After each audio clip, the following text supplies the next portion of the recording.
Buonasera e benvenuti a questa edizione di TG Sicilia. Vediamo insieme i principali titoli. Crisi idrica senza fine ad Agrigento. Siamo entrati in una casa di Fontanelle per vedere la quotidianità di una famiglia stremata dall'assenza di acqua da mesi, tra secchi e bidoni sparsi ovunque. La strage di Altavilla Milicia, tutto rinviato a fine mese per Miriam Barreca, accusata di aver avuto un ruolo chiave nel massacro della sua famiglia. La difesa della 17enne tenta la carta della legittimità costituzionale. Ricomincia la scuola ma con i problemi di sempre, caldo rovente nelle aule, classi affollate per gli accorpamenti e un esercito di insegnanti di sostegno precari. Migliaia di studenti a piedi per la crisi dell'AST, l'azienda di trasporto pubblico extraurbano. Stop ai cellulari per i minori di 14 anni fa discutere la proposta dei pedagogisti che sta incontrando l'adesione di molti volti noti dello spettacolo. I genitori invece sono scettici, impresa titanica, intanto da quest'anno non possono entrare in classe fino alle medie. A Catania torna il terrore degli scippi. Nelle immagini della polizia, 2 malviventi in azione a bordo di uno scooter. Presentato il Catania Book Festival, la fiera internazionale del libro e della cultura, tante le novità per questa quinta edizione, a partire dalla location. Calcio, il Massimino va verso il tutto esaurito in vista del big match tra il Catania e il Picerno.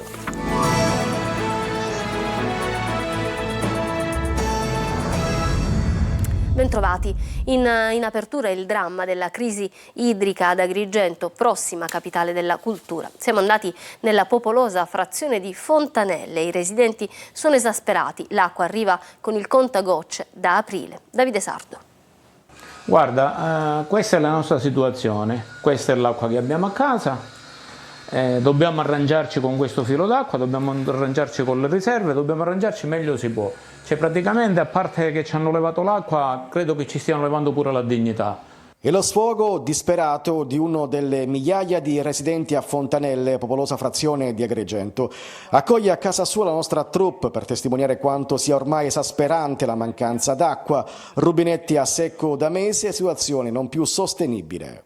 Il problema, so benissimo qual è il nostro, è da aprile che non prendiamo acqua, parliamo di 5 mesi, 150 giorni, non è che stiamo parlando di una settimana, 20 giorni come in effetti già è grave, stiamo parlando di un bel po' di tempo. Tutto il quartiere di Fontanelle versa nelle stesse condizioni. C'è chi riceve l'acqua con il contagocce per mezz'ora senza riuscire a riempire vasche e recipienti e c'è chi non ne riceve affatto ed è costretto a comprarla. È dal 18 aprile che non percepiamo acqua dall'AICA. Acqua acquistata chiaramente e sofferenze immaginabili. Può mancare tutto, ma l'acqua, specialmente nel periodo estivo, era un bene necessario, pertanto dovevamo arrangiarci nei vari modi possibili, anche prendere acqua dai paesi vicini dove magari c'erano parenti, ci arrangiamo in vari modi. La strage di Altavilla Milicia, il GIP del Tribunale dei Minori si pronuncerà fra 2 settimane sulla richiesta di rinvio a giudizio di Miriam Barreca, 17 anni, accusata di aver avuto un ruolo di primo piano nella strage di Altavilla, nella quale è stata sterminata tutta la sua famiglia durante un drammatico esorcismo. Oggi il magistrato si è riservato la decisione sulle eccezioni di costituzionalità sollevate dalla difesa. Manlio Viola. Tutto rinviato di almeno 2 settimane. Il GIP del Tribunale dei Minori Nicola Aiello si è riservato la decisione sulle eccezioni sollevate nel corso dell'udienza preliminare per il rinvio a giudizio di Miriam Barreca, la 17enne accusata di aver preso parte all'esorcismo mortale che portò allo sterminio della sua famiglia ad Altavilla Milicia nel Palermitano. Il difensore della giovane ha infatti tentato la carta della legittimità costituzionale del decreto Caivano, che ha introdotto il divieto di messa alla prova per i minori imputati tra l'altro del reato di omicidio aggravato. Il PM ha chiesto al giudice di ritenere la questione irrilevante e manifestamente infondata, ma il GIP si è riservato la scelta e ha rinviato tutto all'udienza di giovedì 26 settembre, convocata per le 14:30.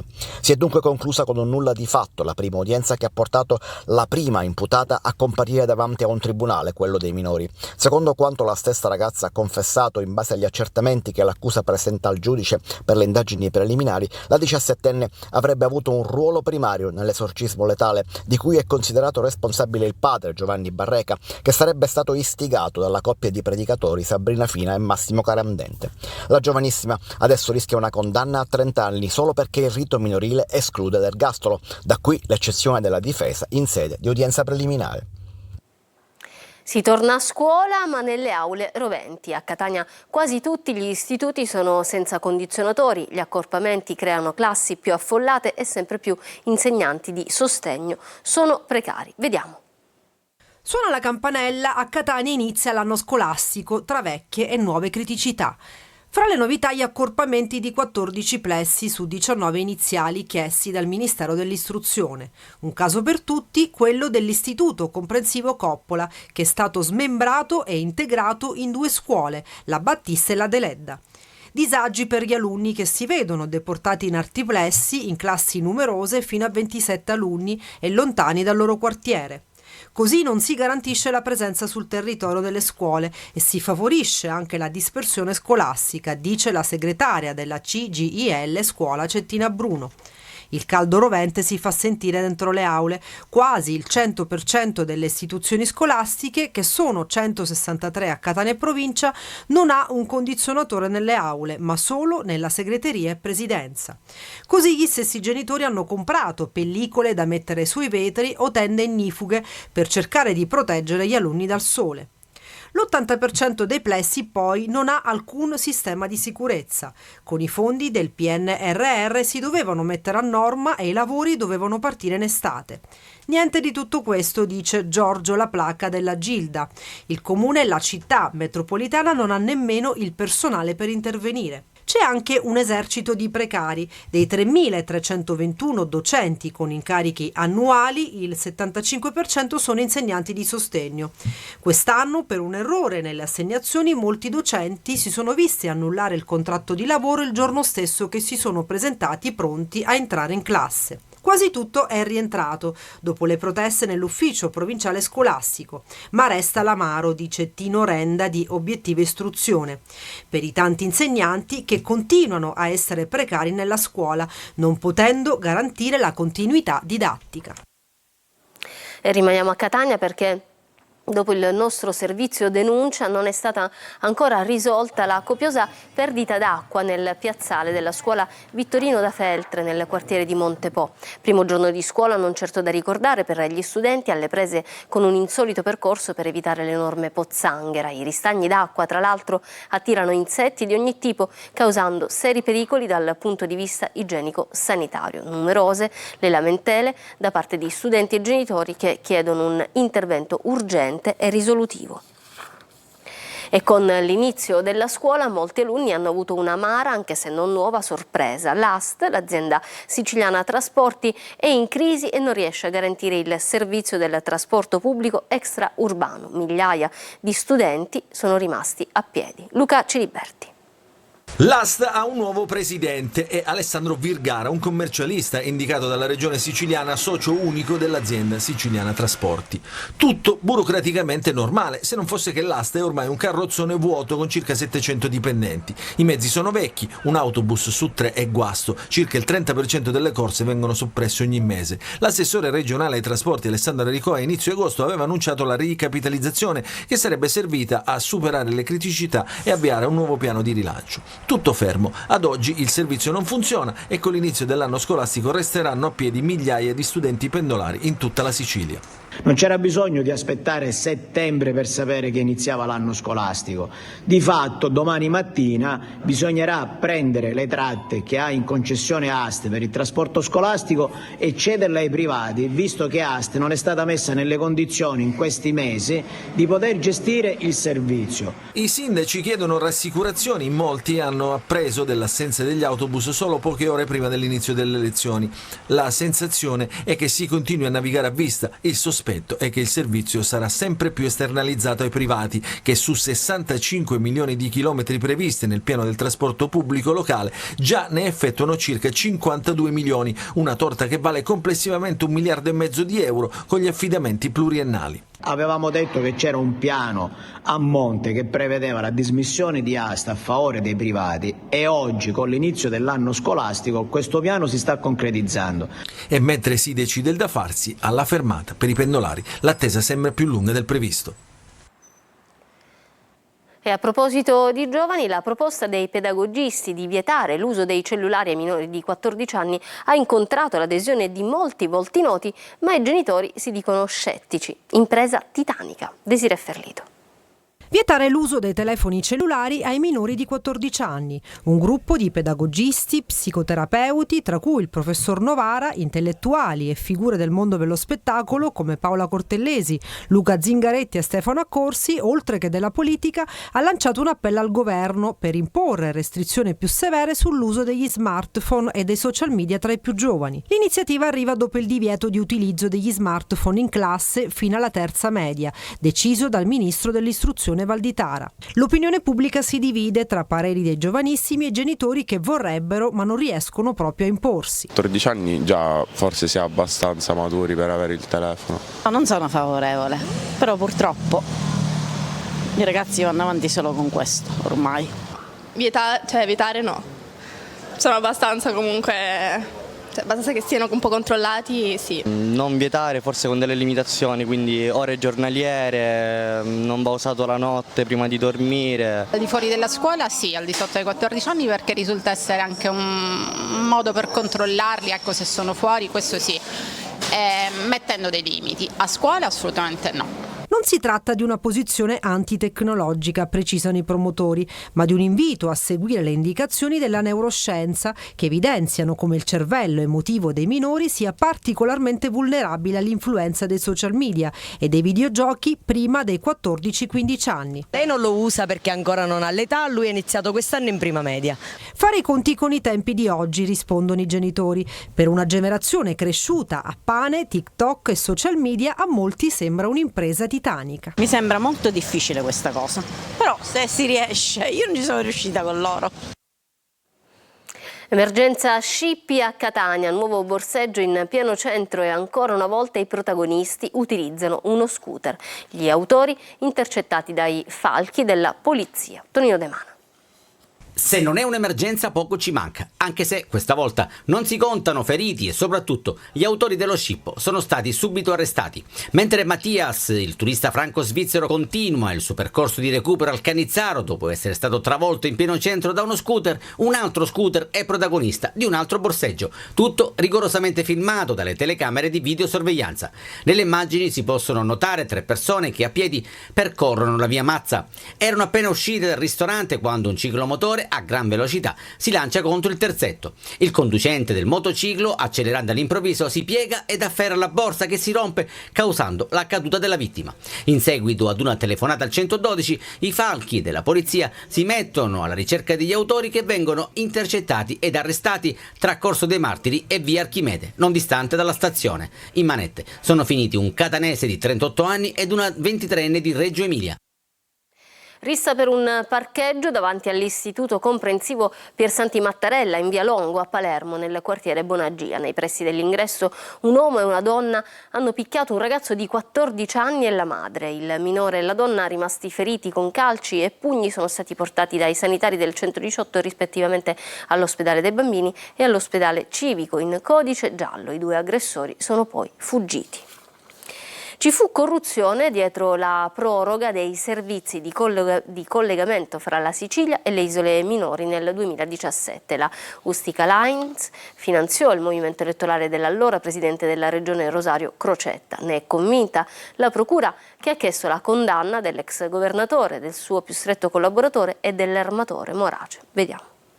7 anni di carcere è la richiesta a sorpresa nel processo per le presunte tangenti della Ustica Lines pronunciata dall'accusa nei confronti dell'ex presidente della regione siciliana Rosario Crocetta. Secondo la tesi accusatoria, grazie a un bando cucito su misura in cambio di tangenti, sarebbe stato consentito alla compagnia Ustica Lines, appunto, poi diventata Liberty Lines, di mantenere il monopolio dei collegamenti marittimi fra la Sicilia e le isole minori. Imputati insieme a Crocetta l'armatore Ettore Morace e il collaboratore collaboratore dello stesso presidente, Massimo Finocchiaro. Per entrambi la richiesta è di 6 anni e 6 mesi ciascuno, mentre per la compagnia subentrata, la Liberty Lines, la richiesta è di 400.000 euro di multa. Crocetta nel 2017 avrebbe concesso una proroga dei servizi in cambio di un contributo elettorale da 5.000 euro con cui Morace finanziò il movimento Riparte Sicilia. La parola passa adesso agli avvocati della difesa, Vincenzo Vorrè, Giovanni Di Benedetto, Marcello Montalbano e Nunzio Rosso. Non è il primo guaio giudiziario per l'ex presidente della regione, che ha già affrontato e continua ad affrontare un procedimento per danno erariale davanti alla Corte dei Conti, insieme all'attuale assessore all'istruzione Mimmo Turano, che era già assessore anche se ad altro ramo dell'amministrazione, anche in quella stagione. Fra i difensori di Crocetta figura poi un altro attuale assessore regionale all'economia, l'avvocato Alessandro Dagnino. Messina punta tanto sul trasporto pubblico per diminuire la pressione della viabilità. Confermati gli abbonamenti a prezzi scontati, una strategia che ha pagato a giudicare dai numeri, tanto che la città dello Stretto è stata inserita tra le 7 più sostenibili. Ce ne parla Francesco Triolo.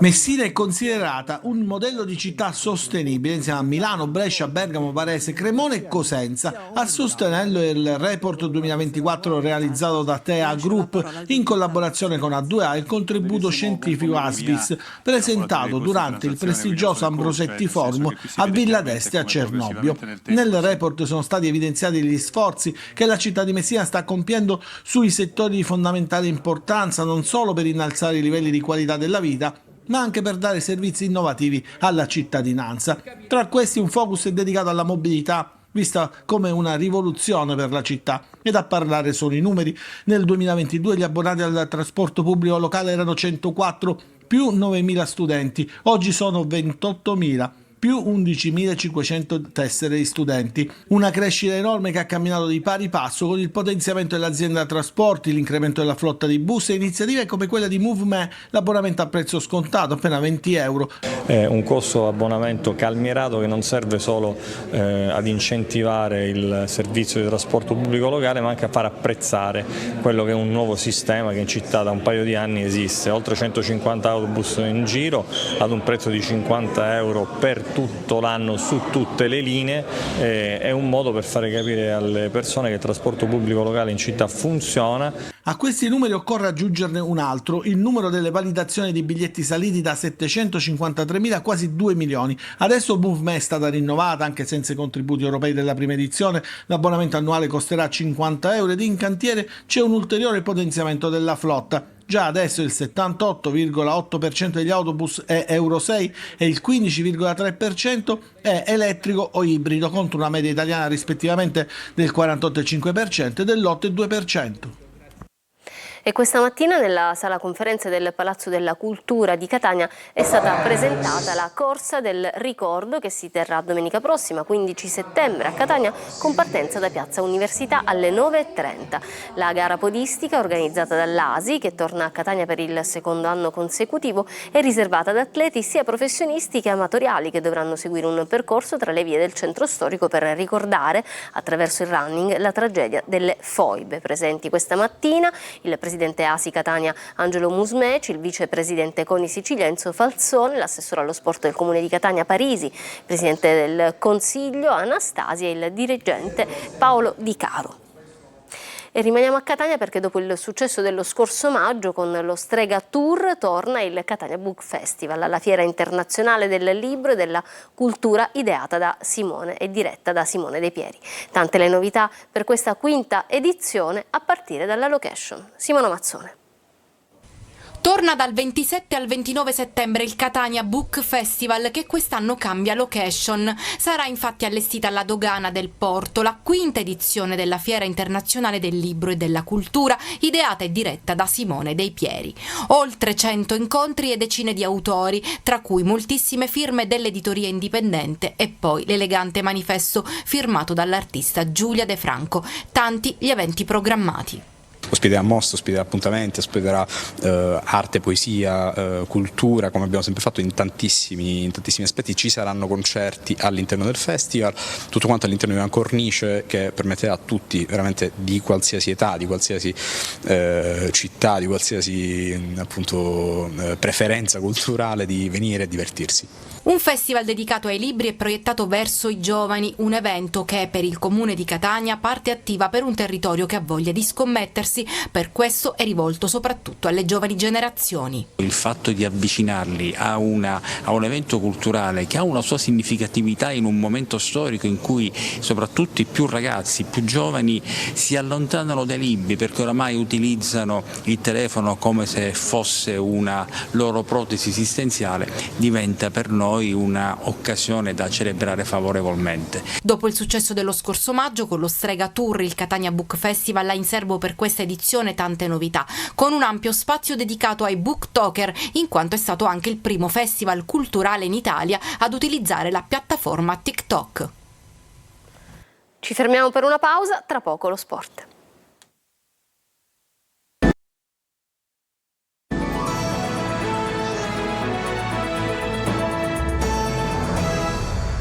Torniamo in studio con il calcio perché sale la febbre per Catania Picerno con il Massimino verso il Pienone. Le 2 vittorie consecutive sono propellente per lanciare in orbita la squadra di Toscano. Sentiamo Tonino De Mano. Un pareggio e 2 vittorie ed un pareggio. Fanno comunque 7 punti e con questo score Catania e Picerno si troveranno di fronte sabato alle 20:45 per una partita che si annuncia vincente. Fa già festa il cassiere del Massimino che potrebbe far registrare il tutto esaurito visto che ai 13.000 abbonati si aggiungono già i quasi 3.000 biglietti staccati in prevendita. Le vittorie contro Benevento e Juventus Next Gen hanno portato entusiasmo in una piazza che sembra abbia messo da parte le vicissitudini estive legate all'aspetto economico del club. Il meticoloso lavoro di Mimmo Toscano, che ha assemblato in corsa la squadra, sta portando una mentalità nuova con doti, concentrazione ed aggressività che da queste parti non si vedevano da diversi anni e la sensazione è che il Catania può solo crescere avendo anche ampi margini di miglioramento. In attacco per esempio si è visto solo Inglese, a cui è bastato poco per presentarsi con un biglietto da visita d'autore. Il gol a Biella è l'esempio lampante, immagini che il popolo rossazzurro ha visto e rivisto e che conta di rivedere magari